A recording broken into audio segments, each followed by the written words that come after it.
Hi and welcome back. In this video, we're going to take a quick American history lesson. I want you to know right up front that I believe the United States of America is the greatest country on earth. I believe our founding fathers were inspired by God and that the good they accomplished, including the crafting of the United States Constitution, was nothing short of miraculous. The U.S. Constitution is, without a doubt, the most powerful and most perfect political document ever written. If you were born in the United States or have the chance to live here, even with all the challenges, faults, and flaws we have as a nation, you are one of the luckiest people on the planet. So let's take a step back and talk about how this country came to be. In the beginning, we were under the control of Britain. We were a territory of the British Crown, and we were subject to the king's rules, laws, taxes, and power. We had no say in how we were governed. We were under total control. But everything changed during the Revolutionary War. The American colonies, made up of everyday men and women, rose up and fought back against the most powerful military in the world, the British military. Against all odds, the story says that we won. And we declared our independence from Britain. Taxes were at the heart of the conflict. The King of England was placing heavy taxes on the American people, and they didn't have a say in the matter. They didn't have a voice. You might have heard the phrase, taxation without representation. That's what this means, being taxed by a government that doesn't let you vote, speak, or have a seat at the table. Our founding fathers hated tyrannical taxes. They believed taxation should be fair, minimal, and with the full consent of the people. In the early days of life in America, there were almost no taxes, no government regulations, and no bureaucratic interference.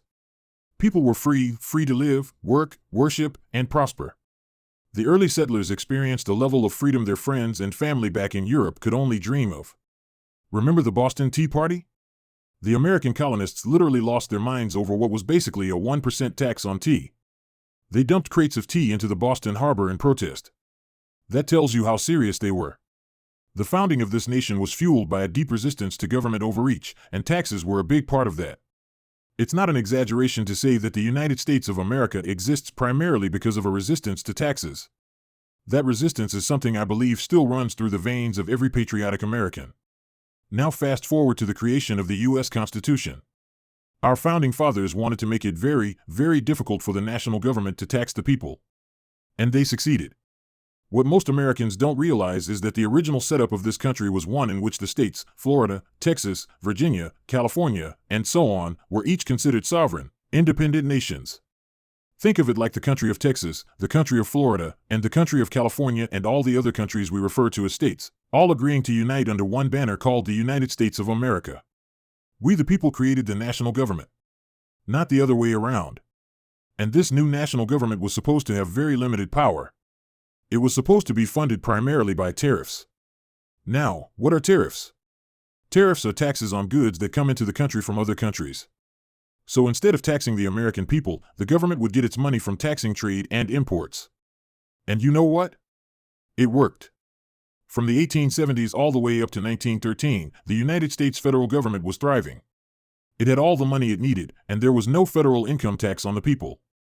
In fact, we, the USA, had so much money, they had to set up special committees just to figure out how to spend all the money and where to put it.